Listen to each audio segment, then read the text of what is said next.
The chandelier trembled as if it too was ashamed of the silence. Wealth had never felt so fragile. The Rothwells, a dynasty built on steel, oil, and carefully curated appearances, had never faced a scandal that shook them from the inside. They thought their greatest secret was the white mistress who graced every gala at the patriarch's arm.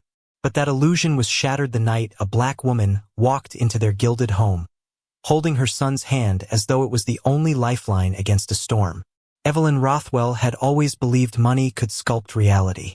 She believed it when she silenced journalists, when she crushed whispers about the mistress, when she smiled through charity galas. She believed it until Aisha Daniels spoke. Aisha, with her dark skin glowing defiantly under the chandelier's light, with a voice steady enough to pierce centuries of prejudice.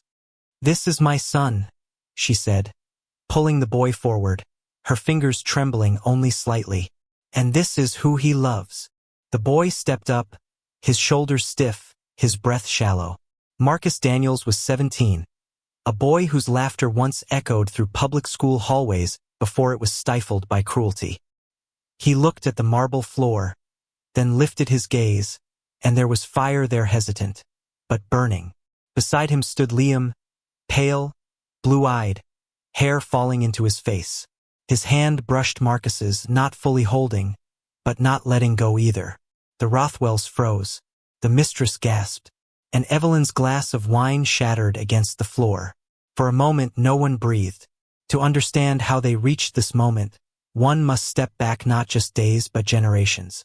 The Rothwells had long prided themselves on legacy, a family tree etched into mahogany, stretching back to men who built empires and women who hosted salons. Race was always a quiet line they never spoke of yet never crossed. Until Charles Rothwell, the current patriarch, brought Helen the white mistress who became a fixture at his side. It was whispered, joked about, tolerated. The family accepted her because she was beautiful, because she was safe. No one asked about dignity. No one asked about truth. But Aisha was never meant to be part of their story. A black woman with no pedigree, no connections, no silken gowns. She was Marcus's mother, raising him alone after Charles disappeared from her life, sending checks that felt more like hush money than love. She raised her boy in a modest neighborhood where bills stacked higher than dreams. Yet she gave him something no Rothwell mansion could offer: honesty. Marcus grew up watching his mother fight against landlords, against teachers who doubted him, against neighbors who whispered when he started walking hand in hand with Liam. He learned silence could kill, and courage was the only antidote. That night, courage had brought him here. In the Rothwell mansion, Evelyn's lips parted into a smile so tight it could cut glass. "This is highly inappropriate," she hissed, but her voice cracked, betraying her. Charles stood in the corner, face pale, eyes darting between Evelyn and Aisha. He had loved them both in different ways, but love was never equal in this house. "He's your grandson," Aisha said, her voice rising, trembling yet unstoppable. "He has the right to be seen, to be loved." Evelyn laughed then, a sound sharp as broken crystal. "Loved? By another boy? And you expect us to parade this spectacle?" Marcus flinched, but Aisha's hand pressed into his shoulder. He did not step back. Liam finally spoke, his voice small but steady. "We're not a spectacle. We're just us." His words hung in the air like fragile glass ornaments, ready to shatter. For the first time, Evelyn looked at the boy not as an intruder but as someone who refused to vanish. The room seemed smaller now, the chandelier dimmer. This was no longer about wealth or legacy. It was about survival. Marcus took a breath. His voice was soft, but it carried. "You all cheered when he flaunted his mistress. You all clapped when lies paraded as love. But when I stand here, when I show you something real, you want me gone." Silence answered. Then, from the shadows, a younger Rothwell cousin muttered, "He's right." Evelyn's eyes widened, betrayal clawing at her composure. But the dam had cracked. This family, so used to silence, was about to face its loudest truth. The silence after Marcus's words was unbearable. A heavy pause that dragged across the marble floor, and seeped into the family portraits lining the walls. Evelyn's face tightened, her knuckles white as she clutched the back of a velvet chair. The chandelier above them flickered once, as though the house itself recoiled from the truth now laid bare. Charles Rothwell, patriarch of this dynasty, finally moved. His steps were slow, deliberate, like a man carrying the weight of secrets too long hidden. His gaze met Aisha's, but he could not hold it. He looked at Marcus, then Liam, then back to Evelyn.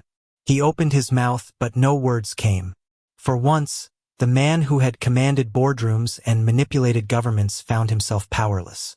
"You think this is about you?" Evelyn hissed, her voice sharp enough to slice through the tension. She stepped closer to Marcus, towering over him though he refused to shrink.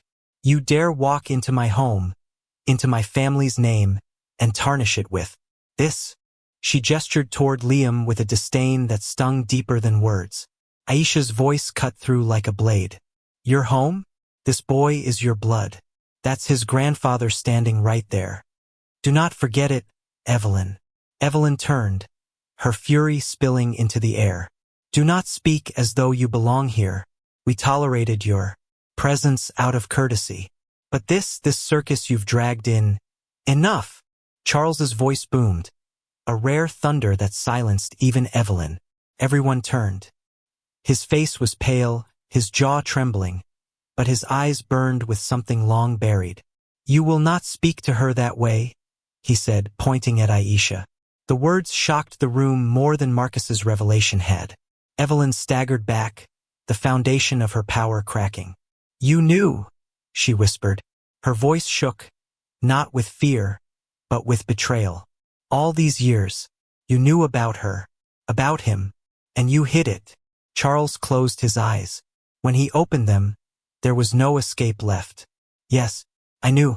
I knew Marcus was my grandson. I knew he had the courage this family has long forgotten. And I knew the world would not be kind to him. That is why I tried to keep him safe." "Safe?" Marcus's voice broke, but it was louder than his grandfather's. He stepped forward, eyes wet with a fury too young yet too old. "You left us to struggle. You sent money, but you never showed up. You let Mom fight alone. You let me think I was nothing but a mistake." His words stabbed deeper than any scandal could. Charles staggered as though struck. "Marcus, don't," Marcus spat. "You don't get to say my name like it means something to you." Liam reached for Marcus's hand then, and this time, Marcus didn't hesitate. Their fingers laced together, fragile but unbreakable. The room shifted. The Rothwells, who had watched with horrified fascination, now saw something undeniable: love.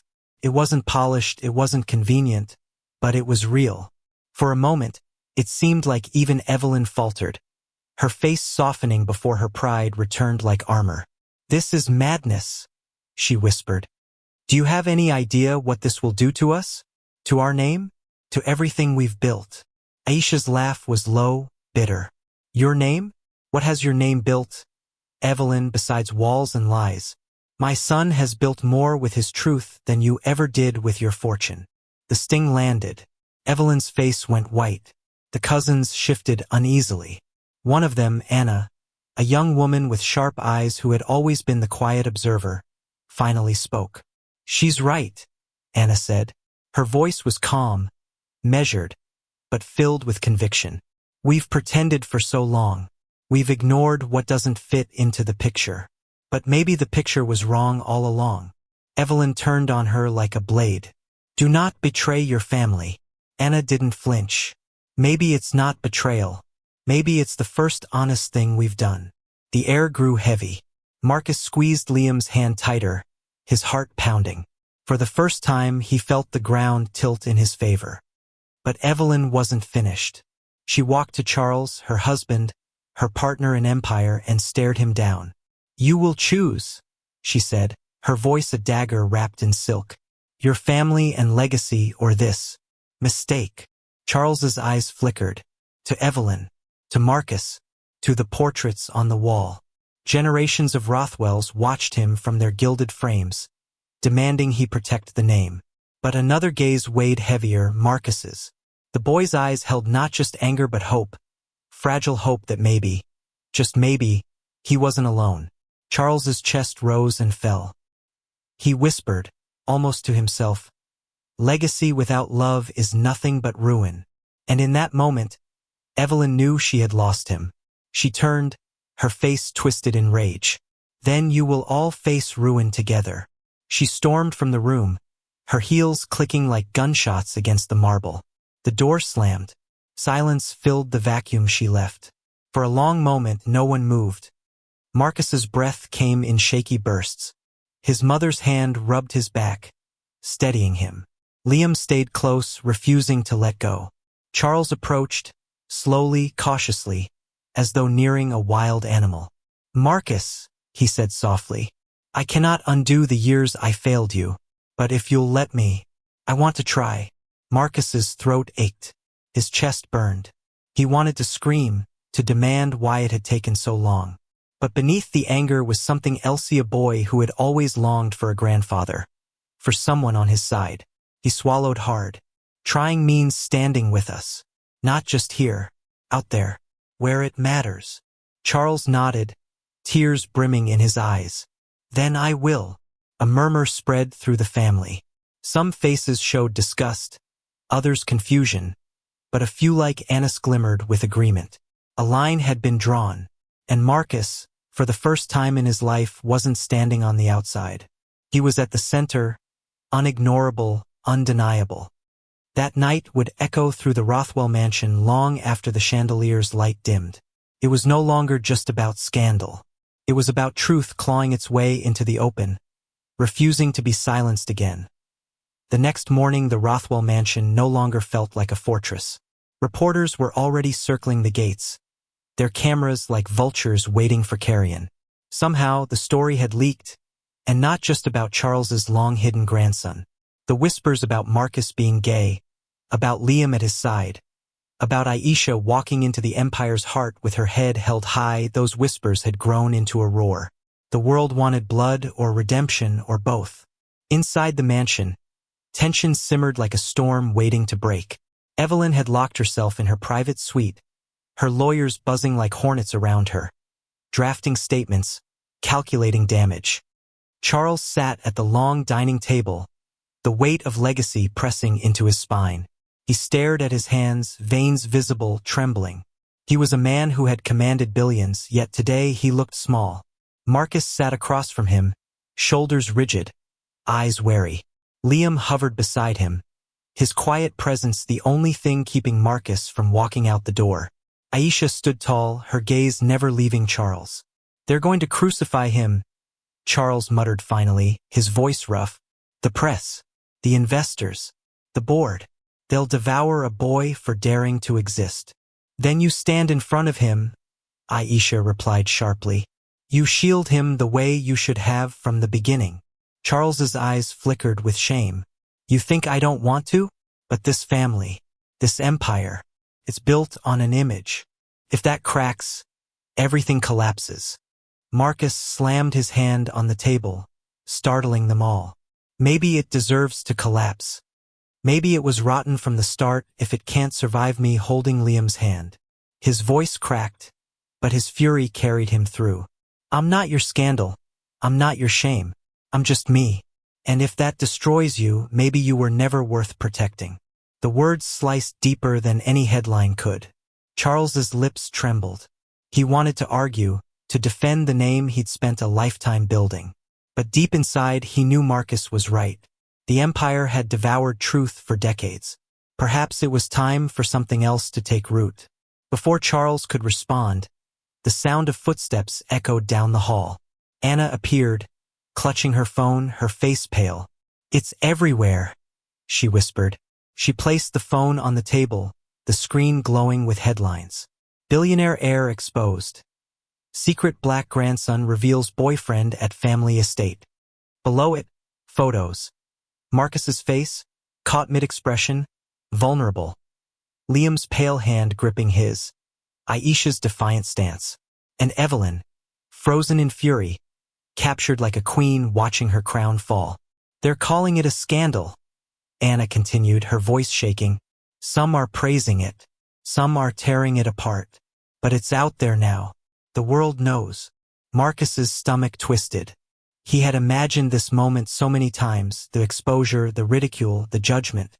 Yet now, staring at his own face plastered across the screen, he felt more naked than he ever had. Liam reached for his hand again, grounding him. "We can face it," Liam whispered. "Together." Charles rose, his chair scraping loudly. "Then we face it head-on. No silence. No denials. We tell the truth, our truth, and let the world do what it will." Aisha arched a brow. "Our truth? Or yours?" Charles met her gaze, unflinching for the first time. "Ours. All of ours." Anna nodded slowly, her eyes shining. "If you do this, you'll make enemies. But you'll also give people hope." Marcus stared at her. "Hope?" Anna's lips curved into the faintest smile. "There are kids out there who feel like you, who feel invisible, wrong, unworthy. If they see you standing here, in this house, claiming your love, they'll know they're not alone." The weight of her words settled on Marcus like armor. He hadn't asked to be anyone's symbol. He just wanted to live. But maybe living openly and unapologetically was enough to ignite something bigger. Charles cleared his throat. "We'll hold a press conference. Today." Evelyn's door slammed open at that exact moment. She strode into the room like a storm, her eyes ablaze, her fury untamed. "Over my dead body," she spat. "You will not drag this family's name through the mud for the sake of them." She pointed at Marcus and Liam as if they were invaders. "Evelyn," Charles warned, but she was relentless. "I built this legacy beside you. I smiled through your affairs. I endured your scandals. But this will destroy us." Marcus stood, trembling but defiant. "You can't destroy what was never real." Evelyn's gaze cut into him, but for the first time, she saw not a boy but a force. A mirror held to her hypocrisy. Her lips curled, but no words came. She spun on her heel and stormed out again, leaving the scent of her perfume like smoke after a fire. That afternoon, the Rothwells stepped into the world not as they once had, untouchable, flawless but fractured, uncertain, and human. The press conference was held in the grand atrium, cameras flashing like lightning, journalists shouting questions that echoed off marble columns. Charles stood at the podium, flanked by Aisha, Marcus, Liam, and Anna. His voice was steady, though his hands gripped the sides of the podium hard enough to whiten his knuckles. "For too long, our family has hidden truths. We have pretended to be something we are not. Today that ends." The crowd hushed, waiting. Charles continued, "This is my grandson, Marcus Daniels. He is part of this family. He is loved, and he will no longer be silenced or hidden." The words struck like thunder. Cameras clicked furiously. Murmurs rippled through the audience. Charles turned, his gaze softening as he looked at Marcus. "And this," he said, gesturing toward Liam, "is the boy he loves. I will not stand by while anyone treats that as shame." A wave of gasps and murmurs filled the air. Aisha stepped forward, her voice carrying a strength that silenced the chaos. "My son has fought for every ounce of dignity he owns. He will not bow. He will not hide. And if you have a problem with that, the problem is yours, not his." The journalists erupted with questions, but Marcus barely heard them. His chest was pounding, his breath quick, his hands trembling in Liam's. For the first time, he wasn't shrinking under the world's gaze. He was standing in it, owning it. Afterward, as the family retreated inside, the fallout began to unfold. Social media exploded, some voices cruel, some cheering, some simply watching. Investors called, politicians whispered, activists tweeted in celebration. Evelyn retreated deeper into her suite, furious and defeated, while Anna began fielding calls, crafting a narrative that was no longer about scandal but about courage. Marcus lay awake that night, staring at the ceiling of a guest room that felt more like a prison than a refuge. Liam lay beside him, their fingers entwined under the covers. "Do you regret it?" Liam whispered. Marcus shook his head slowly. No. I'm terrified. But I don't regret it. Liam pressed his forehead against Marcus's. Me neither. Down the hall, Charles sat alone in his study, the firelight casting shadows over his face. He knew the battle had only just begun. But for the first time in years, he felt something he had almost forgotten. The possibility of redemption. And outside the gates, beyond the cameras and the noise, a movement was stirring. Kids were watching. Parents were listening. Enemies were sharpening their knives. But hope, fragile and stubborn, had taken root. The storm that followed the press conference was unlike anything the Rothwells had ever faced.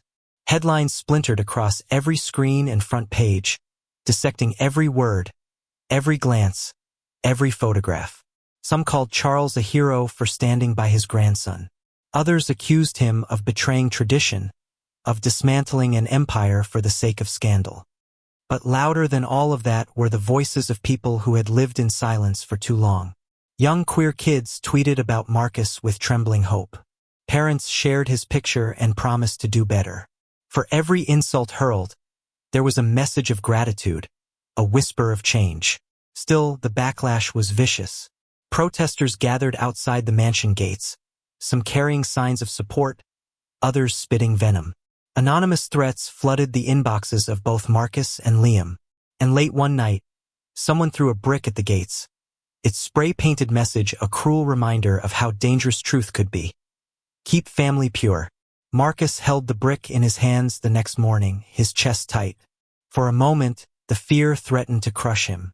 But Aisha placed her hand on his shoulder, steady and strong. They want you to break, she said softly. Don't give them that. Liam, standing beside him, added, We'll get through this. Together. Marcus nodded, though his hands still trembled. Later that week, Charles convened a meeting with the board of the Rothwell Empire. The room was filled with men and women in sharp suits, their faces masks of calculation. Evelyn sat among them, her presence icy and commanding despite her silence. The chairman cleared his throat. Charles, the markets are uneasy. Investors are threatening to pull out. This revelation has consequences. Charles leaned forward, his voice calm but firm. If our empire collapses because my grandson refuses to hide who he is, then let it collapse. I will not trade his dignity for your dividends. Gasps rippled through the room. Evelyn's lips curved into a cold smile. Then you are unfit to lead, she declared. But before anyone could echo her, Anna rose. Her voice was clear, her eyes unwavering. No, he is more fit than ever. For the first time, he's leading with truth instead of fear. And that is exactly what we need. The boardroom buzzed with tension. The balance of power shifted in that moment, not entirely, but enough. Evelyn's fury was palpable, yet she found no ally strong enough to silence the new tide. Outside those walls, Marcus's world was expanding. Invitations began arriving not from galas or high society dinners, but from community centers, schools, advocacy groups. People wanted him to speak, to share, to stand as proof that love could survive the weight of prejudice. At first, he resisted. He was just a boy, still figuring out how to breathe under the spotlight. But one night, scrolling through messages on his phone, he found a letter from a 15-year-old in Alabama. It read, I was going to give up, then I saw you, and now I think maybe I can wait one more day. Maybe I can keep going. Marcus read it aloud to Liam, tears streaming down his face. That was the moment he realized his story wasn't just his own. Weeks passed. The world did not quiet, but Marcus grew louder. He stood on stages, his voice shaking but unbroken, with Liam often beside him, their hands entwined as a symbol stronger than any speech. Aisha became his fiercest champion, speaking with the same fire she had carried all her life. Charles, too, found his place not as a savior, but as a man trying to atone, standing in the background, a silent shield. Evelyn, however, retreated further into isolation. She refused interviews, refused dinners, refused to acknowledge Marcus at all. Her silence was a wound that would never quite heal, But Marcus no longer carried it as his burden. He had learned to let go of the love that would never come. The turning point came on a rainy evening when Marcus and Liam returned from an event at a youth center. A crowd had gathered outside the gates again, divided between cheers and jeers. As they stepped from the car, someone hurled another object, not a brick this time, but a glass bottle. It shattered at Marcus's feet. For a split second, fear threatened to paralyze him. But then he felt Liam's hand, steady and warm, and something inside him shifted. Marcus bent down, picked up a shard of the broken glass, and held it up to the cameras. "This is what hate looks like," he said, his voice ringing out. "But I'm still here. We're still here. And no amount of broken glass will cut us down." The clip went viral within hours. Overnight, Marcus became more than a headline. He became a symbol, not of scandal but of resilience, not of shame but of hope. And slowly, the tide began to turn. Support outweighed scorn. Invitations replaced threats. Even investors, seeing the groundswell of public admiration, began to shift their tune. The Rothwell empire did not collapse. It changed.